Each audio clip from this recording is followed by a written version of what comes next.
నమస్తే అమ్మా. నమస్తే తల్లి. అమ్మ, దానాలు చేయడం చాలా మంచిదంటారు. అసలు చేయకూడని దానాలు ఏవైనా ఉన్నాయా?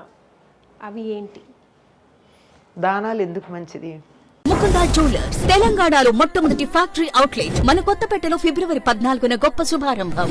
దాన ధర్మాలు చేయాలి, చాలా మంచిది. దోషాలు ఏమైనా ఉంటే పోతాయి, దోషాలు పోతాయి. కన్యాదానాన్ని కూడా అందులోనే కలిపేశారు. దానం చేసేస్తారంట ఆడపిల్లల్ని. అది అన్ని దానాలు చేయొచ్చు. ఎందుకు, ఎవరికి చేయాలి అది కూడా ఆలోచించాలి. పాత్ర ఎరిగి దానం చేయాలి. చెయ్యకూడనివి కొన్ని దానాలు ఉన్నాయమ్మా. ఒకటి అపాత్ర దానం చేయకూడదు. అంటే అమ్మా, అపాత్ర దానం అంటే అర్హత లేని వాళ్ళకి దానం చేయడం. ఓకే. ఉదాహరణకి ఒక తాగుబోతున్నాడు, మరి వచ్చి డబ్బు అడిగాడు. మనం జాలిపడి ఇచ్చాం. వాడు వెళ్ళి తాగి ఎవరినో చంపేశాడు.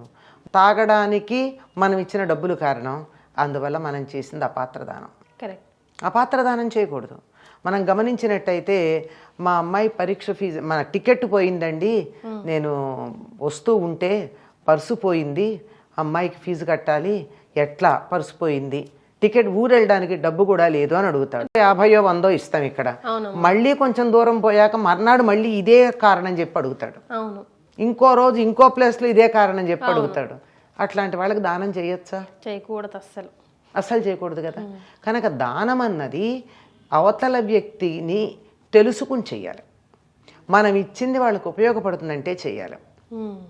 అంతేగాని ఎవరికి పడితే వాళ్ళకి ఏది పడితే దానం చేయకూడదు. నియమం లేకుండా దానం చేయగింది ఒకటి ఉంది. ఏమి అడగకుండా, అసలు అర్హత ఉందా లేదా అని అడగకుండా చేయాల్సింది ఒకే ఒక అర్హత ఏమిటంటే, ఆకలి అన్నటువంటి వాడికి ఆకలి అనే అర్హతతో అన్నదానం చేయొచ్చు. అంతే. అన్నదానానికి మాత్రం అవతల వాడు మంచివాడా, చెడ్డవాడా, దుర్మార్గుడా, దుష్టుడా ఇవేమీ ఆలోచించక్కర్లా. వాడికి ఉన్న అర్హత ఏమిటంటే ఒకే ఒక అర్హత, ఆకలిగా ఉండడం. అసలు భిక్షాటన చేసే వాళ్ళకి కూడా ఈ మధ్య మీరు గమనించారా అమ్మా? సిగ్నల్స్ దగ్గర ఆగినప్పుడు వస్తే డబ్బుకునే తీసిస్తే వద్దండి మాకు డబ్బులే కావాలని. అదే కదా వాళ్ళు అంటే, వాడికి కావాల్సింది ఆకలేసి అడగట్లా, వేరే రకాలైనటువంటి భోగాలకో, చెడ్డ పనులకో, కూడని పనులకో డబ్బు తీసుకుంటున్నాడు. అందుకే మా తాతగారు అంటాం మేము, మా గురువు గారి తండ్రి, ఆయన చెప్తారు, జాలి పడితే జారి పడ్డట్టు అని. దయ కలిగి ఉండాలి కానీ జాలి పడకూడదు. దయ అంటే అవతల వాళ్ళతో వాళ్ళకున్న బాధను మనం పంచుకునేటటువంటి ఒక లెవెల్. అంతేగాని నేను ఇక్కడున్నాను వాళ్ళు అక్కడున్నారు అనుకుంటే మనం అక్కడికి వెళ్ళిపోతాం. ఎవ్వరికైనా సరే నేను అదే చెప్తా, వస్తే కూర్చోండి, అరగంటలో మీకు నాకు తోచిన పదార్థాలు వేసి మీకు కమ్మగా భోజనం పెడతా. డబ్బులు ఇవ్వండి. నేను నా జన్మలో నేను డబ్బులు ఇవ్వను అమ్మా ఎవరికి. వస్తువులు ఇస్తా. పిల్లలు చదువుకుంటున్నారంటే పుస్తకాలు లిస్టు పట్టరా కొనిస్తా. స్కూల్ ఫీజు రిసీట్ తీసుకురా ఇస్తా. లేదు నేనే స్కూల్కి వెళ్ళి కడతా. ఇట్లా చెయ్యాలి. కానీ డబ్బులు ఇస్తే 10 మంది దగ్గర పిల్లల స్కూల్ ఫీజు అని తీసుకుని సాయంకాలం బారుల దగ్గర కనపడేవాళ్ళు బోల్డ్ మంది ఉన్నారు. అంచేత అపాత్ర దానం చేయకూడదు. ఎప్పుడూ కూడా అవతల వాళ్ళకి ఉపయోగపడేట్టుండాలి. మనం చేసిన దానం వారికి మేలు కలిగించాలి.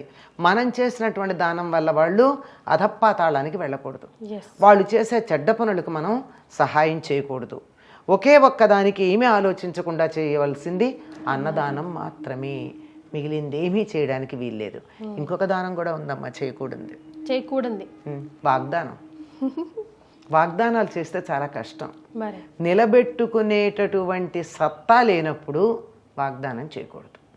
నేను ఇది తప్పనిసరిగా చేయగలను అన్న నమ్మకం నాకు ఉన్నప్పుడు, 100కి 100 పాళ్ళు నేను నెరవేరుస్తాను అనేటటువంటి ఆత్మవిశ్వాసం ఉన్నప్పుడు మాట్లాడాలి. కానీ లేకపోతే అది చేస్తా ఇది చేస్తానని చెప్పడం చాలా తప్పు.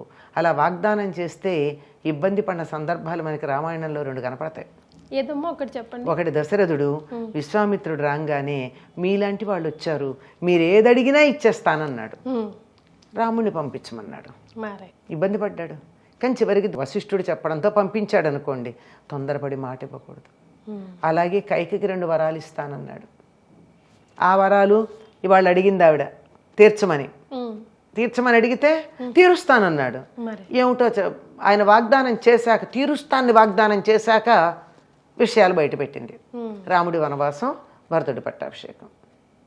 2 సార్లు తొందరపడి వాగ్దానం చేస్తే ఇబ్బంది పడ్డాడు. కనుక వాగ్దానం అన్నది త్వరపడి చెయ్యరాదు.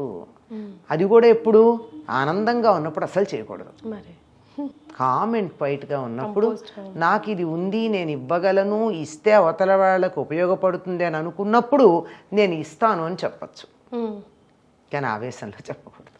కనుక వాగ్దానం చేయకూడదు, అపాత్ర దానం చేయకూడదు. అపాత్ర దానం చేస్తే ఏమవుతుందంటే, పాత్రత అంటే అర్హత అన్నాం కదా, కిలుం పట్టిన పాత్రలో పాయసం పోస్తే పాయిజన్ అవుతుంది. అవతల వాడికి మనం ఇచ్చేటటువంటిది పాయిజన్ కాకుండా ఉండేట్టు చూసుకోవాలి. దానివల్ల వాడికి నష్టమా అంటే మనకు కూడా నష్టమయ్యే ప్రమాదం ఉంది. ఉదాహరణకి మీరు అన్నారే దానాలు చేస్తే మంచిదని, ఆ గ్రహశాంతి ఈ గ్రహశాంతి అన్నారే, అట్లాంటప్పుడు దానం పుచ్చుకున్న వాడికి మనం చేసినటువంటి పాపం పెడుతుంది.